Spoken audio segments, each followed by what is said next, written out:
Em muito se deve também à aproximação da posse do presidente eleito nos Estados Unidos, Donald Trump. Queria que você falasse um pouquinho para a gente sobre a diferença de relação de Donald Trump e de Joe Biden com Vladimir Putin e o que isso muda em toda a dinâmica do conflito.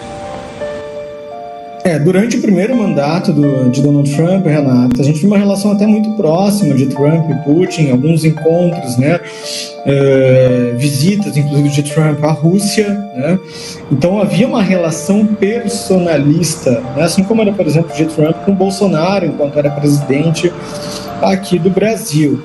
A relação entre Joe Biden, Zelensky, Vladimir Putin e Donald Trump é uma dos quadros mais complexos da geopolítica atual, onde poder, estratégias e visões contrastantes se cruzam e moldam o futuro global. De um lado, Biden lidera os Estados Unidos e a coalizão ocidental, apoiando a Ucrânia com assistência militar, financeira e diplomática. Para Biden, o conflito na Ucrânia é uma questão de reafirmar o papel de liderança dos Estados Unidos no mundo e de conter a expansão da influência russa. No centro, Zelensky, presidente da Ucrânia, assume o papel de símbolo da existência, tentando preservar a soberania do seu país. Sua posição exige um delicado equilíbrio, enquanto busca a ajuda para o Ocidente. Ele também enfrenta desafios internos, como o impacto devastador da guerra e a pressão para negociar o fim do conflito. Putin, por outro lado, representa a Rússia em uma tentativa de reconfigurar a ordem mundial, vendo a guerra na Ucrânia como parte de um embate mais amplo contra o Ocidente e a expansão da OTAN. Para ele, o apoio ocidental à Ucrânia é uma ameaça direta aos interesses e à segurança nacional da Rússia. E ao fundo, mas não menos irrelevante, está Donald Trump. Mesmo fora do poder, ele continua influente e representa uma visão alternativa para a política externa dos Estados Unidos. Trump critica o apoio massivo à Ucrânia, argumentando que os Estados Unidos deveria priorizar interesses domésticos e negociar com Putin, posição que o coloca em contraste com a abordagem mais firme de Biden. Essa é uma visão que divide a política americana e lança dúvidas sobre a continuidade da ajuda caso Trump retorne ao poder. O cenário fica ainda mais complexo com Trump frequentemente adotando uma retórica que oscila entre críticas a Biden e elogios ocasionais a Putin, sugerindo uma abordagem mais transacional e menos ideológica para a política externa. Assim, a relação entre Biden, Zelensky, Putin e Trump não é apenas uma questão de estratégia internacional, mas um reflexo das divisões internas dos Estados Unidos na luta global por influência, moldando o futuro da Ucrânia e do equilíbrio de poder no mundo. O governo de Joe Biden já foi um governo de grande afastamento da Rússia.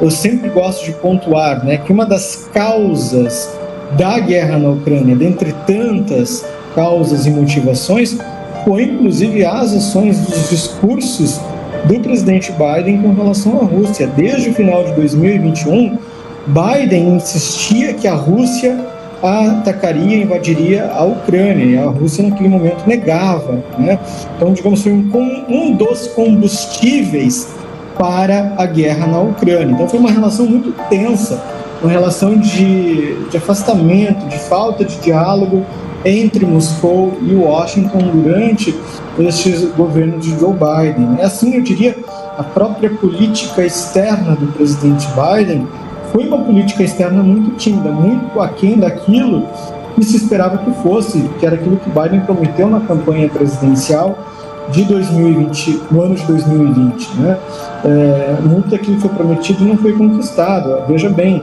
durante o governo, e aqui acho que a gente não é uma defesa do governo de Donald Trump, mas fazendo uma análise crítica de ciência política do governo Biden, foi um governo que enfrentou, não conseguiu evitar dois conflitos internacionais, a guerra na Ucrânia, a guerra na faixa de Gaza, não conseguiu evitar também uma certa escalada das tensões no leste europeu como um todo, no Oriente Médio como um todo, tivemos, né, no ano de 2021 a saída que muitos analistas colocam como vergonhosa dos Estados Unidos do Afeganistão em virtude, né, do retorno do regime extremista e fundamentalista do Talibã.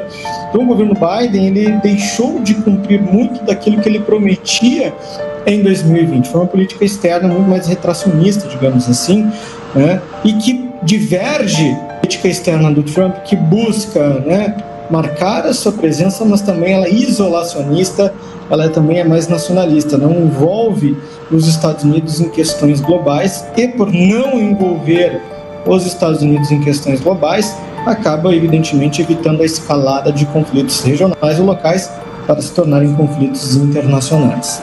Professor, a situação atual da Ucrânia, do exército ucraniano, também pesou possivelmente nessa mudança de posicionamento por parte de Volodymyr Zelensky?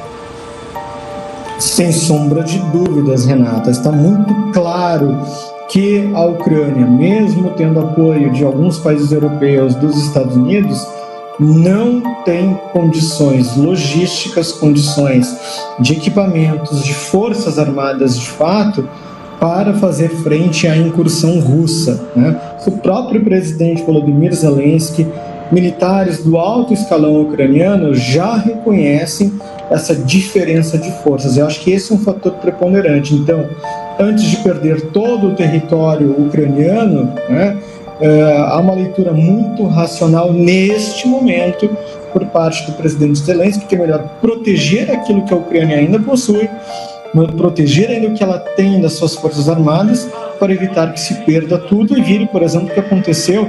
Acho que os ucranianos olharam e aprenderam muito com o que aconteceu na região, com a Geórgia, que foi outro país invadido pela Rússia praticamente, né, quase 2 décadas atrás, uma das primeiras guerras na Europa do século XXI.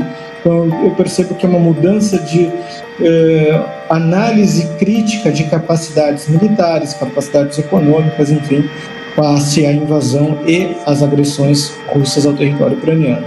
Tendo em vista esse novo capítulo aí, como que devem ser os próximos dias, professor? O que a gente pode esperar no que diz respeito ao conflito nessa semana, nos dias que seguem aí?